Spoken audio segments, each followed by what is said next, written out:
یعنی اللہ کے رسول صلی اللہ علیہ وسلم کی یہ خصوصی امتیازی صفت ہے۔ آپ صلی اللہ علیہ وسلم کو اللہ تعالیٰ نے 5 ایسی نعمتوں سے نوازا ہے جو اس سے پہلے کہ کسی نبی یا کسی امتی کو نہیں دی گئی۔ اہدنا الصراط المستقیم۔ الحمدللہ رب العالمین والصلاة والسلام علی رسولہ الکریم، اما بعد۔ شیخ ابرار سلفی صاحب، ان کی یہ خواہش ہے اور ان کی فرمائش ہے کہ نبی کریم صلی اللہ علیہ وسلم کو ایسی کون سی خاص چیزیں اللہ نے عطا فرمائی تھی جو آپ سے پہلے کسی نبی کو نہیں دی گئی؟ اس سلسلے میں آپ جو ہے کچھ بتائیں، یہ ان کا کہنا۔ بسم اللہ الرحمن الرحیم، الحمدللہ والصلاة والسلام علی رسول اللہ، اما بعد۔ اللہ کے رسول صلی اللہ علیہ وسلم فرماتے ہیں، اعطیت خمسا لم یعطہن احد من الانبیاء قبلی، مجھے 5 چیزیں ایسی دی گئی ہیں جو مجھ سے پہلے کسی نبی کو نہیں دی گئی تھی۔ یعنی اللہ کے رسول صلی اللہ علیہ وسلم کی یہ خصوصی امتیازی صفت ہے۔ آپ صلی اللہ علیہ وسلم کو اللہ تعالیٰ نے 5 ایسی نعمتوں سے نوازا ہے جو اس سے پہلے کہ کسی نبی یا کسی امتی کو نہیں دی گئی۔ اس میں سے پہلی چیز فرمایا، نصرت بالرعب مسیرۃ شہر، کہ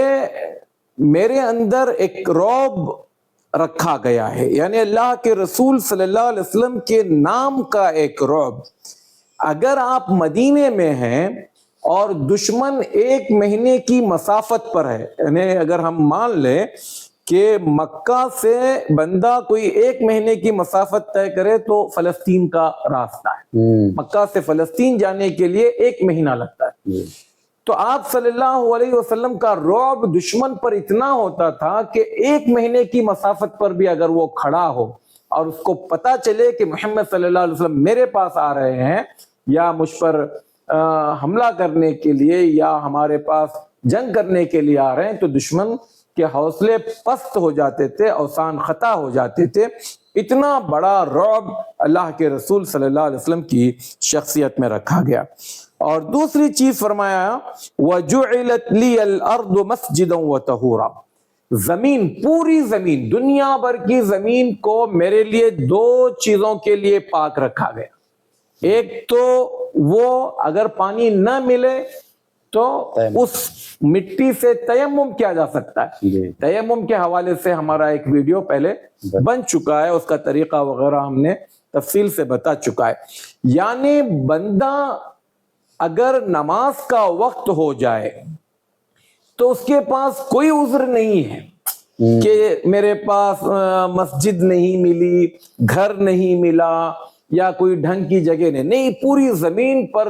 چند ایک جگہ بتائے اللہ کے رسول صلی اللہ علیہ وسلم نے جہاں نماز نہیں پڑھی جا سکتی، جیسے قبرستان میں نماز پڑھنے سے منع کیا گیا، جہاں اونٹ باندھے جاتے ہیں وہاں نماز پڑھنے سے منع کیا گیا، باتھ روم، ٹوائلٹ وغیرہ کے آس پاس جہاں گند ہوتی ہے وہاں پر نماز پڑھنے سے منع کیا گیا، ورنہ جو جگہ بھی صاف نظر آئے وہاں پر بندہ نماز پڑھ سکتا ہے، اور پانی کا اگر مسئلہ ہو تیمم کر وہ نماز پڑھ سکتا ہے۔ تو گویا یہ ایسی نعمت ہے مسلمان کے لیے کہ وہ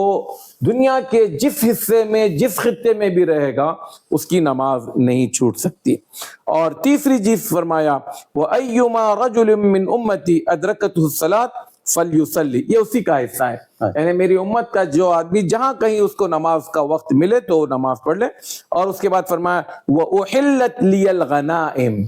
میرے لیے مال غنیمت حلال کیا گیا ہے، یعنی اللہ کے رسول صلی اللہ علیہ وسلم کے لیے بھی، آپ کی امت کے لیے بھی 1/5 جو ہے وہ اللہ کے رسول صلی اللہ علیہ وسلم اور بیت المال کے لیے نکال دیا جاتا ہے، باقی کا مال مجاہدین میں تقسیم کیا جاتا ہے۔ جبکہ اس سے پہلے کی قوموں کا حال یہ تھا کہ مال غنیمت اگر کسی نبی نے جنگ کیا ہو اور دشمن کا مال غنیمت ملا ہو تو وہ سب کو جمع کر دیا جاتا تھا، آسمان سے آگ آتی اور اس کو جلا کر چلی جاتی۔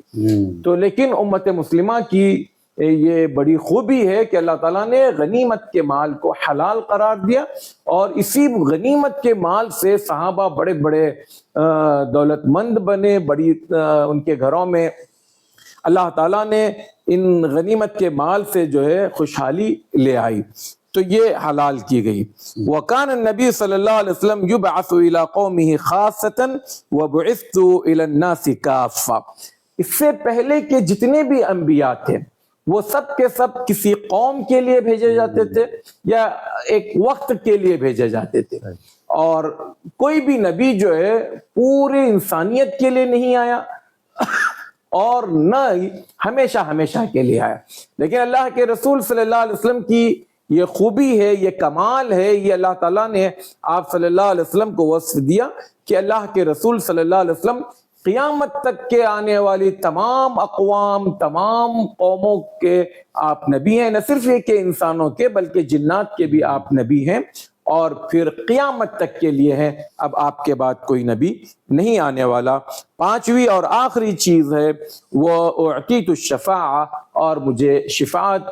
کا حق دیا جائے گا، یعنی قیامت میں اللہ کے رسول صلی اللہ علیہ وسلم شفاعت کریں گے، سفارش کریں گے۔ یہ سفارش الگ الگ انداز کی ہوگی، اس کی تفصیلات ہیں، ہمارا یہ مختصر ویڈیو ان ساری تفصیلات کو بیان کرنے کے لیے کافی نہیں ہے، انشاءاللہ پھر کبھی ہم اس پر بات کریں گے۔ لیکن کل ملا کر جو سفارش کی بات کریں گے، ہر وہ انسان جو توحید پر مرا ہوگا، شرک سے اس کی زندگی پاک و صاف رہی ہوگی، شرک کی آلودگیوں سے وہ بندہ بچا رہے گا، تو وہ اللہ کے رسول صلی اللہ علیہ وسلم کی سفارش اور شفاعت کا حقدار ٹھہرے گا۔ اگر وہ اپنی بدعمالیوں کی وجہ سے، اپنے گناہوں کی وجہ سے بدقسمتی سے جہنم میں چلا بھی گیا ہوگا، تو اللہ کے رسول صلی اللہ علیہ وسلم کی سفارش کی وجہ سے اللہ تبارک و تعالی اس بندے کو جہنم سے نکال کر جنت میں داخل کرے گا۔ تو یہ پانچ چیزیں تھیں جو اللہ کے رسول صلی اللہ علیہ وسلم کو دی گئی، اور آپ سے پہلے کے نبی کو